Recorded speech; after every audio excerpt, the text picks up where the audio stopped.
Well, Crime Tracker 10 keeping you safe tonight. With just 13 days into the year, Columbus police are already tasked with solving 3 homicides. 2 of the 3 investigated as possible domestic violence. But tonight we're looking into a new program to help both survivors and suspects find a safe path. Here's Crime Tracker 10's Lacey Crisp with a story you'll only see on 10 TV. Right there, right there.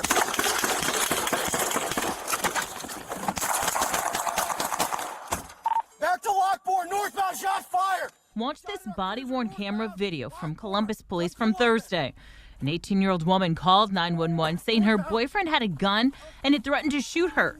When police arrived, that teen allegedly shot multiple times at officers, and officers returned fire. No one was shot. Fortunately, that victim was not injured, but domestic violence homicides have significantly increased in the past 3 years.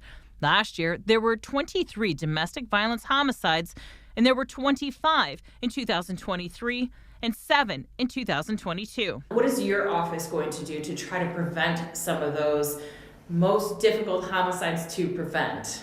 Right, so we recognize that DV homicides require a nuanced approach, right? So our office is mainly focused on gun violence as well as group violence. Rena Sheikh is the director of the Office of Violence Prevention. She says to combat the increase in domestic violence, her office has given Choices, the only domestic violence shelter for women and children, $1 million last year, and councils have approved another $1 million this year. We recognize that while we're working on the prevention side to lessen those numbers, we still have to make sure that the resources are there for the victims themselves as they are experiencing domestic violence and trying to get out of intimate partner violence. She explains her office worked with the courts to create a program for those arrested for battering their partner. It's called the Batterer Intervention Program. So far, 50 people are actively in the program. We're really focusing on reducing any barriers for the batterers themselves to accessing the mental health treatment that they need, so that we're really focusing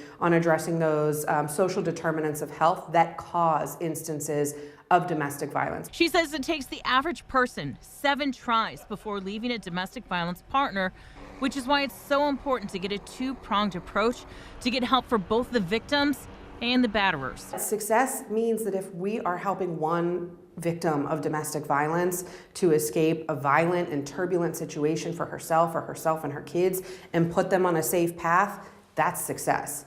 Director Sheikh tells me they will come up with a full strategic plan and release it this spring. In Columbus, Lacey Crisp, 10 TV News. Thank you, Lacey. Now, if you or someone you know is experiencing domestic violence, there is help available. You can call the number here on your screen anytime. It is free. It is confidential.